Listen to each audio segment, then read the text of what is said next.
Defence system को हम मजबूत कर रहे हैं, ये अच्छी बात है, लेकिन कई और सिस्टम हैं जिनमें सुधार करने की जरूरत है। दिल्ली से आज सुबह जो तस्वीरें आई हैं उसको देखकर यही बात दिमाग में आई कि क्या ये देश की राजधानी दिल्ली है? सिर्फ 2 से 3 घंटे की तेज बारिश ने सिस्टम की पोल को खोलकर रख दिया। जल जमाव की वजह से एक ड्राइवर की मौत हो गई।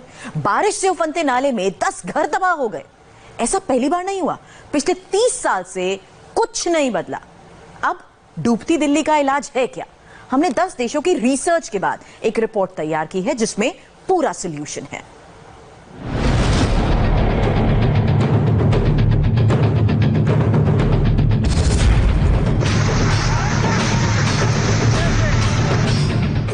एक दो नहीं 30 साल बीत गए, करोड़ों अरबों खर्च हो गए, दिल्ली में कुछ नहीं बदला। इन तस्वीरों को देखिए, बड़ी कोफ्त होगी। वही मिंटो ब्रिज, वही वाटर लॉगिंग, वही आक्रोश, वही इल्जाम, कुछ नहीं बदला।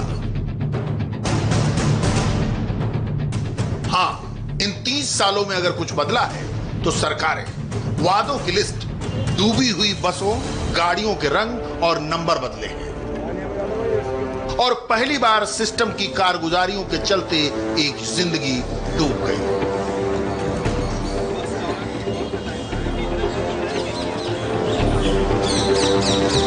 मॉनसून की पहली बारिश में ही दिल्ली की पोल खुल गई।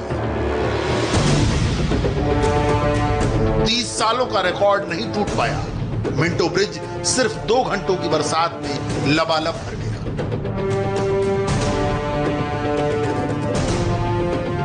बस डूब गई,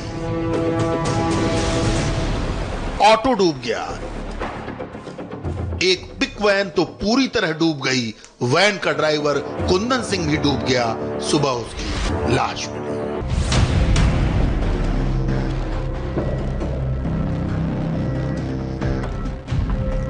लाश फायर ब्रिगेड वालों ने निकाली। डीटीसी बस के ड्राइवर और कंडक्टर किसी तरह बच गए, क्योंकि बस की ऊंचाई ज्यादा थी। छत पर चढ़ गए, बच गए। पिछले 30 सालों से ऐसा ही होता आ रहा है। ये जानकर और हैरान हो जाएंगे कि ब्रिज से आम आदमी पार्टी का दफ्तर बस 1 किलोमीटर दूर है। ब्रिज से एनडीएमसी का दफ्तर बस 1.5 किलोमीटर दूर है। ब्रिज से बीजेपी का दफ्तर बस 800 मीटर दूर है। ब्रिज से कांग्रेस दफ्तर बस 5 किलोमीटर दूर है। मिंटो ब्रिज से संसद की दूरी बस 6 किलोमीटर दूर है। लेकिन क्या फर्क पड़ता है? कोई मरे, कोई जिए, कोई डूबे, कोई पार हो, अपना काम बनता, भाड़ में जाए जनता। कुंदन की मौत का जिम्मेदार कौन है, सबके बारे में बताएंगे। उससे पहले देश की राजधानी दिल्ली से ही एक और तस्वीर आई, उसे भी देखिए। बहुत से लोगों को तो यकीन ही नहीं हुआ कि यह दिल्ली की तस्वीर है, लेकिन जब सिस्टम आंख बंद कर लेता है, सरकारें कान बंद कर लेती हैं, तो ऐसी ही तस्वीरें आती हैं।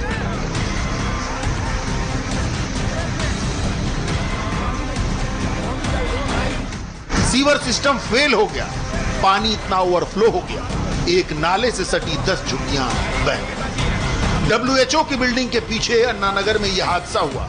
लोग चीखते रहे, चिल्लाते रहे, घर खाली करो, घर खाली करो, और देखते ही देखते आशियाने ताश के पत्तों की मानिंद बिखर गए।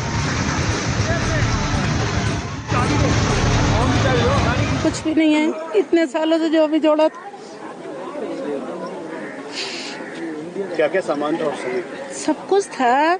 29 सालों से जो भी जोड़ा था सब कुछ था घर में। फ्रिज, टीवी, अलमारी, सिलेंडर, खाने पीने का सारा सामान सब कुछ था। कुछ भी नहीं बचा है। ये लगा लो मोबाइल भी बाहर नहीं निकाल पाए, वो भी दब गया। क्योंकि जब नाला भरा तो घर में पानी भरने लग गया तो सामान उठा उठा के ऊपर रखने लग गए। जब बाहर निकलने लग गए तो सामान को लेके भागे, हम खुद भागे। 10 घर थे किनारे पे, 9-10 घर गिरे हैं, लेकिन उनका जो आधा बचा है तो अपना सामान निकाल रहे हैं। हमारा तो घर ही नक्शे में नहीं है, तो हम क्या निकालें सामान। पुष्पा जी का घर था जो कि ढहते हुए दिखाई दिया। अभी भी जो लोग हैं अपने घरों के अंदर जाकर सामान निकालने की कोशिश कर रहे हैं। बार बार एक ही चूक, एक ही गलती क्यों होती है? ये समस्या खत्म क्यों नहीं होती?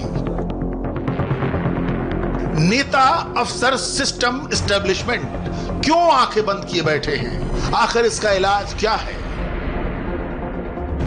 इंडिया टीवी ने इस पूरी बीमारी की जड़ जानने की कोशिश की तो वजह भी पता चली और इलाज भी, लेकिन करेगा कौन, यह प्रश्न तो यह है सबसे बड़ा सवाल भी। समझिए प्रॉब्लम कहां है। दिल्ली में फेल हो रहे ड्रेनेज सिस्टम की कई वजूहात सामने आई, जिनमें सबसे पहली है मौजूदा मल्टीपल अथॉरिटी। उत्तरी दिल्ली नगर निगम, दक्षिणी दिल्ली नगर निगम, पूर्वी दिल्ली नगर निगम, नई दिल्ली नगर पालिका और दिल्ली सरकार। मल्टीपल अथॉरिटी होने की वजह से कुछ काम होते हैं, कुछ काम नहीं। हर साल मॉनसून से पहले दिल्ली के ड्रेनेज सिस्टम को दुरुस्त करने के लिए करोड़ों रुपए का बजट खर्च होता है, लेकिन कहां खर्च होता है कुछ पता नहीं। स्थिति जस की तस बनी रहती है। दिल्ली के तीनों नगर निगम का रोना है कि उनके पास बजट की कमी है। दिल्ली सरकार नगर निगम के पाले में बॉल फेंकती है तो नगर निगम दिल्ली सरकार है। दिल्ली की सारी सिविक बॉडीज खराब कोऑर्डिनेशन की शिकार है। जिम्मेदारी दिल्ली सरकार की है, पीडब्ल्यूडी विभाग दिल्ली सरकार का, जल बोर्ड दिल्ली सरकार की। आज से 20 दिन पहले जब हमने ज्वाइंट मीटिंग बुलाई, ज्वाइंट मीटिंग में हमने ये कहा कि सभी विभागों को अपने अपने पॉइंट्स पर जहां जल भराव होता है उस पर काम करना चाहिए। अब अगर आप जल भराव देखेंगे तो अकेले खाली सड़कों पर ही नहीं बल्कि नालों में भी कई जगहों पे जल भराव हुआ है। उसकी जिम्मेदारी किसकी है? वहां के लिए तो सीधे तौर पे एमसीडी जिम्मेदार है। नगर निगम में बीजेपी की सरकारें हैं, दिल्ली में आम आदमी पार्टी की। साल भर सियासत होती है, काम नहीं होता, नतीजा आपके सामने है। दूसरी सबसे बड़ी वजह जो सबके सामने आई है वो है ड्रेनेज सिस्टम की ओवरहॉलिंग में सुस्ती। मॉनसून आने पर सफाई का काम पूरा नहीं हो पाता। काम या तो वक्त पर शुरू नहीं होता, अगर शुरू हो जाए तो समय पर पूरा नहीं होता। साफ सफाई को लेकर कोई सख्ती नहीं बरती जाती।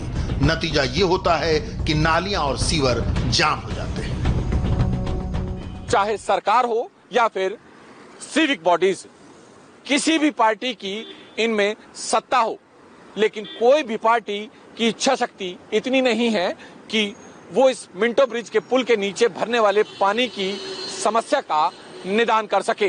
पानी भरता जरूर है लेकिन उस समस्या का निदान नहीं होती है तो सिर्फ राजनीति। किसी भी शहर को कितना भी खूबसूरत बना लीजिए, लेकिन अगर उसका ड्रेनेज सिस्टम गड़बड़ है तो ये उसकी खूबसूरती पर बदनुमा दाग है।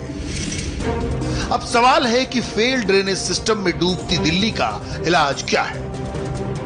इसे समझने के लिए बेस्ट ड्रेनेज और सीवरेज सिस्टम वाले फॉर्मूले को देखना होगा कि कैसे कुछ चुनिंदा देशों और शहरों ने मिसाल कायम की है, जैसे सिंगापुर, लंदन, पेरिस और नीदरलैंड्स में तो पूरे देश में गजब का ड्रेनेज सिस्टम है। दिल्ली को अगर सिंगापुर, लंदन, पेरिस और नीदरलैंड्स बनना है तो इन्हें भी ऐसे ही फॉर्मूले पर काम करना होगा। सिंगापुर का ड्रेनेज सिस्टम बेस्ट क्यों है, इन तस्वीरों को देखिए, खुद समझ जाएंगे। जब वाटर लॉगिंग की समस्या आई तो वहां की सरकार ने समस्या की जड़ का इलाज शुरू किया। बिल्डिंग का न्यूनतम प्लेटफॉर्म तय किया गया, सड़कों के लेवल को ऊंचा किया गया, नहरों नालियों का शानदार सिस्टम तैयार किया गया, सफाई पर ज्यादा ध्यान दिया गया, रेगुलेशन सख्त हुआ। प्लास्टिक की थैली या कचरा फेंके जाने पर 61,000 का जुर्माना तय हुआ। 12 घंटे तक सफाई करने की सजा मिल सकती है। पिछले 30 सालों से सिर्फ ड्रेनेज सिस्टम पर 10,000 करोड़ खर्च किए गए। नतीजा यह हुआ कि हालात में 98% तक सुधार हो गया। इसलिए हम सिंगापुर से सीख सकते हैं। फ्रांस की राजधानी पेरिस में भी बेहतरीन ड्रेनेज सिस्टम है। यहां भी सख्त नियम और कानून है। पेरिस का सीवर सिस्टम 1300 मील लंबा है। पत्थरों से बने नाले नालियों के जरिए पानी निकाला जाता है। इसे 200 साल पहले विकसित किया गया। सीवेज और गंदे पानी के लिए अलग अलग पाइप हैं। अंडरग्राउंड टनल में ही सारी तारें डाली गई हैं। बढ़ती आबादी के हिसाब से लगातार सीवर सिस्टम अपग्रेड होता है।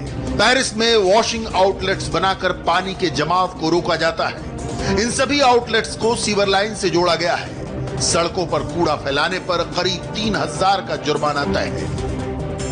लंदन के ड्रेनेज सिस्टम के बारे में जानकर तो आप हैरान हो जाएंगे। महारानी विक्टोरिया के टाइम का बना है लंदन का सीवर सिस्टम। वहां राजनीति नहीं होती, वहां ड्रेनेज सिस्टम की समस्या पर गंभीरता से सोचा जाता है। जब सरकार और सिस्टम की ऐसी इच्छा शक्ति होगी तभी दिल्ली लंदन बन पाएगी।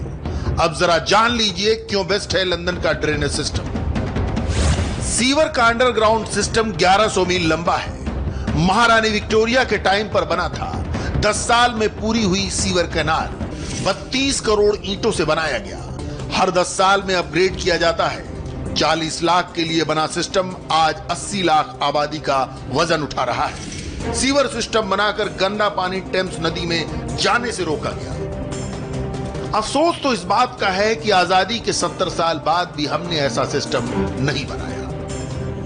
नीदरलैंड्स ने तो दुनिया भर में अपने ड्रेनेज सिस्टम को लेकर मिसाल कायम की है। नीदरलैंड से आई इन तस्वीरों को दिल्ली की अथॉरिटीज को देखना चाहिए। फिर पता चलेगा कि वहां बारिश होती है, सैलाब आता है तो पानी कहां चला जाता है। सच तो यह है कि ऐसा सिस्टम नीदरलैंड्स ने तैयार किया है जो लाजवाब है। नीदरलैंड्स में 27% जमीन समुद्र तल से नीचे है। इस निचले इलाके में नीदरलैंड्स की करीब 21% आबादी रहती है।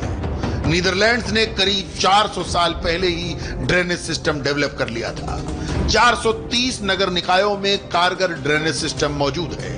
जगह जगह पंपिंग स्टेशन बने हैं जो बारिश और बाढ़ के पानी को बाहर निकालते रहते हैं। ड्रेनेज के लिए नहरों का भी सिस्टम बनाया गया है और वक्त वक्त पर नदियों की गहराई बढ़ाई जाती है जिससे कि और पानी जमा किया जा सके।